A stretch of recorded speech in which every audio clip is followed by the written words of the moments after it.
जय श्री हरि विष्णु। पत्रम पुष्पम फलम तोयम यो मे भक्त्या प्रयच्छति तदहम भक्त्युपहृतम अश्नामि प्रयतात्मनः। अर्थात भगवान श्री कृष्ण कहते हैं, जो कोई भक्त मेरे लिए प्रेम से पत्र, पुष्प, फल, जल आदि अर्पण करता है, उस शुद्ध बुद्धि निष्काम प्रेमी भक्त का प्रेम पूर्वक अर्पण किया हुआ वह पत्र पुष्पादि मैं सगुण रूप से प्रकट होकर प्रीति सहित खाता हूँ। आप सभी दर्शकों का हमारे YouTube चैनल डिजिटल महात्मा पर हार्दिक अभिनंदन और स्वागत है। भगवान के बिना आत्मा का कोई अस्तित्व नहीं है। कोई भी मनुष्य बिना भगवान के जीवन के उद्देश्य को प्राप्त नहीं कर सकता। परंतु सभी लोगों ने पूर्ण परमात्मा को पहचाने बिना अपने लिए एक या अधिक ईश्वर तय कर दिए हैं। आज की प्रस्तुति में हम आपको महर्षि कृष्ण द्वैपायन वेद व्यास जी द्वारा रचित धर्म ग्रंथों व पुराणों के माध्यम से परमपिता परमेश्वर अर्थात जो ईश्वर समस्त भूतों एवं समस्त ब्रह्मांडों के मूल कारण हैं, एवं जिन परमपिता से बढ़कर कुछ भी नहीं, जो काल के भी काल हैं, एवं जो समस्त देवी देवताओं के भी मूल स्रोत हैं, उन परमपिता परमेश्वर के बारे में जानकारी देने का प्रयास कर रहे हैं। हमारे सनातनी धर्म ग्रंथों में कुल 18 पुराण हैं। विभिन्न पुराणों में भिन्न भिन्न देवताओं को सर्वोच्च बताया गया है। जैसे शिव पुराण में भगवान शिव को सबसे महान बताया गया है, विष्णु पुराण में भगवान विष्णु तथा श्रीमद् भागवत पुराण में भगवान कृष्ण को सर्वोच्च बताया गया है। सबसे पहले हम आपको यह बता दें कि सभी लोग एक ही ईश्वर की आराधना करते हैं, भले ही वे उस ईश्वर का अलग अलग नामों से आह्वान करते हों, परंतु वे सभी उन अलग अलग नामों के माध्यम से उस एक ही परमेश्वर की आराधना करते हैं। ऐसा इसलिए है क्योंकि विभिन्न भाषाओं और संस्कृतियों में परमपिता परमेश्वर को अपने अलग अलग तरीकों से समझा गया है, लेकिन है तो ईश्वर एक ही, जिससे समस्त भूतों की रचना हुई है। पुराणों में सिर्फ वास्तविकता को अलग अलग तरीकों और अलग अलग कहानियों के माध्यम से वर्णित किया गया है, ताकि अलग अलग धर्म संप्रदाय के लोग अपने अपने विश्वास के साथ उस एक परमपिता परमेश्वर को प्राप्त कर सकें। जैसा कि हम अपने वैदिक साहित्य के माध्यम से समझते हैं कि यदि हम एक व्यक्ति हैं एवं ईश्वर भी एक दिव्य पुरुष हैं, तो उनके विषय में ऐसा क्या विशेष होना चाहिए कि उन्हें भगवान का सर्वोच्च व्यक्तित्व माना जाए, और केवल कृष्ण को ही भगवान क्यों माना जाना चाहिए, किसी अन्य को क्यों नहीं? आइए समझते हैं। ब्रह्मा संहिता अध्याय 5 में ब्रह्मा भौतिक अस्तित्व के माध्यमिक निर्माता पर विचार करते हैं और कहते हैं कि ईश्वरः परमः कृष्णः सच्चिदानंद विग्रह अनादिरादिर गोविंदः सर्वकारण कारणम। अर्थात ब्रह्मा कहते हैं कि सभी ईश्वरों में सर्वोच्च परमेश्वर कृष्ण हैं। कृष्ण सर्वोच्च नियंत्रक हैं क्योंकि उनके पास एक शाश्वत आनंदमय आध्यात्मिक शरीर है, इसलिए ऐसा कोई बिंदु नहीं है जब कृष्ण का अस्तित्व न हो। वह सबके मूल हैं, उनकी कोई अन्य उत्पत्ति नहीं है और वे सभी कारणों के प्रमुख कारण हैं। वह सभी रचनाकारों के रचयिता हैं। वे भगवान हैं और सभी भगवानों के भी स्वामी हैं। तो यह ब्रह्मा देव का वचन है। आइए देखें कि भगवान शिव क्या कहते हैं। पद्म पुराण में भगवान शिव माता पार्वती से कहते हैं कि आराधनानां सर्वेषां विष्णुर आराधनां परम।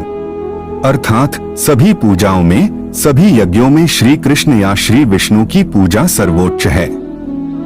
इस प्रकार ब्रह्मा कहते हैं कि कृष्ण सर्वोच्च हैं और शिव कहते हैं विष्णु सर्वोच्च हैं। इस पर स्वयं भगवान कृष्ण भगवद गीता के 7वें अध्याय में कहते हैं कि मत्तः परतरम नान्यत् किंचिदस्ति धनंजय मयि सर्वमिदं प्रोतम सूत्रे मणिगणा इव। अर्थात हे धनंजय, कृपया समझो कि मैं पूर्ण सत्य हूँ, मुझसे श्रेष्ठ कोई सत्य नहीं है।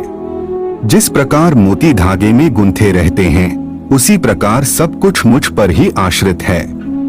इस प्रकार ब्रह्मा कहते हैं कि कृष्ण ही भगवान हैं, शिव कहते हैं कि विष्णु ही भगवान हैं, तथा स्वयं कृष्ण कहते हैं कि मैं ही सर्वव्यापी हूँ।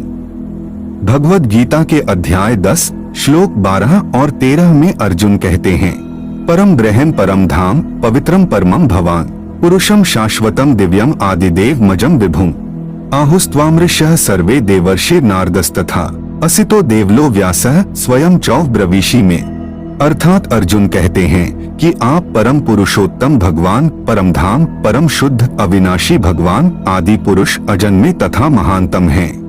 नारद, असित, देवल और व्यास जैसे महान ऋषि सभी इस सत्य की पुष्टि करते हैं और अब आप स्वयं भी मुझे यही सब बता रहे हैं कि आप सर्वोच्च हैं। इसी प्रकार श्रीमद् भागवतम में गोवर्धन लीला और ब्रह्मा विमोहन लीला के पश्चात क्रमशः इंद्र और ब्रह्मा भी श्री कृष्ण को भगवान के रूप में महिमा मंडित करते हैं। श्रीमद् भागवतम में सूत गोस्वामी जी कहते हैं कि यम ब्रह्मा वरुणेन्द्र रुद्र मरुतः स्तुन्वन्ति दिव्यः स्तवै वेदे सनत पाद क्रमोपनिषदैर् गायन्ति यम समागा ध्यानावस्थित तद्गतेन मनसा पश्यन्ति यम योगिनो यस्यांतम न विदुः सुरसुरगण देवाय तस्मै नमः।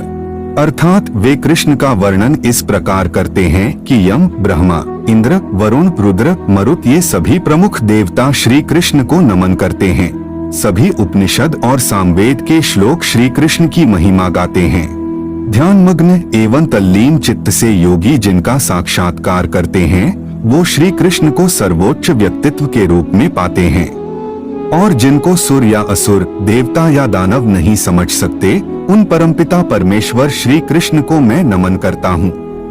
अंततः श्रीमद् भागवतम में शुकदेव गोस्वामी भी वर्णन करते हैं कि एते चांशकलाः पुंसः कृष्णस्तु भगवान स्वयं इंद्रारि व्याकुलम लोकम मृड्यन्ति युगे युगे।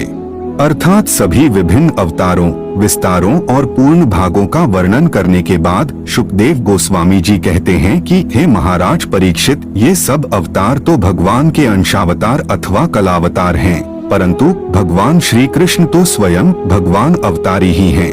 यहाँ तक कि महर्षि वेदव्यास देव जी के पिता महर्षि पराशर मुनि विष्णु पुराण में भगवान की परिभाषा का वर्णन करते हैं। वे कहते हैं, ऐश्वर्यस्य समग्रस्य वीर्यस्य यशः श्रिय ज्ञान वैराग्य योश्चौव षण्णाम भग इतीर्णा।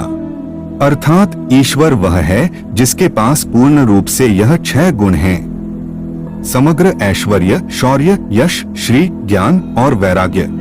इन्हीं 6 गुणों से भगवान शब्द की व्युत्पत्ति होती है तथा कृष्ण के पास ये सभी 6 गुण अनूठे और असमान तरीके से विद्यमान हैं। पहला, वे सौंदर्य से परिपूर्ण हैं, अर्थात कृष्ण सबसे सुंदर हैं। दूसरा, वे सबसे शौर्यवान हैं, उन्होंने कृष्ण लीला में सभी राक्षसों का वध कर दिया था। तीसरा, वे सबसे प्रसिद्ध हैं, आज भी कृष्ण की लीलाएं दुनिया भर में गाई जाती हैं। चौथा, वे सबसे धनी हैं, सब कुछ कृष्ण का है। पांचवा, वे परम ज्ञानी हैं, वह सब कुछ जानते हैं क्योंकि उन्हीं से सबकी रचना हुई है, उन्होंने ही अर्जुन को भगवद गीता सुनाई। छठवां, वे सबसे बड़े त्यागी हैं। कृष्ण के पास ये सभी 6 गुण अद्भुत तरीकों से विद्यमान हैं। इसीलिए भगवान कृष्ण को अस्मोर्ध्व कहा जाता है, जिसका अर्थ है कि कोई भी उनके समान नहीं है तथा कोई भी उनसे सर्वश्रेष्ठ नहीं है। तो इन सभी शास्त्रीय संदर्भों के निष्कर्ष में हम समझते हैं कि कैसे श्री कृष्ण ही एकमात्र सर्वोच्च परमपिता परमेश्वर हैं, जो समस्त प्रकार के ईश्वरों के भी ईश्वर हैं, जिनसे परे कुछ भी नहीं। वे ही सभी के आदि कारण हैं, अर्थात वे ही ब्रह्म हैं, वे ही ओम हैं। अतः हमें सभी देवों को उनमें ही देखना चाहिए। तो यह थी सर्वव्यापी परमपिता परमेश्वर के विषय में एक छोटी सी जानकारी। हम आशा करते हैं कि आपको यह जानकारी अच्छी लगी होगी। अगर अच्छी लगी हो तो वीडियो को लाइक करें और हमारे चैनल को सब्सक्राइब करने का कष्ट करें। अगर आपने हमारा चैनल पहले से ही सब्सक्राइब कर रखा है तो इसके लिए हम हृदय की अनंत गहराइयों से आपका कोटि कोटि धन्यवाद करते हैं। अपनी अगली प्रस्तुति में हम आपको एक नई जानकारी देने का प्रयास करेंगे। एक बार फिर से आपका बहुत बहुत धन्यवाद। जय हिंद, जय भारत।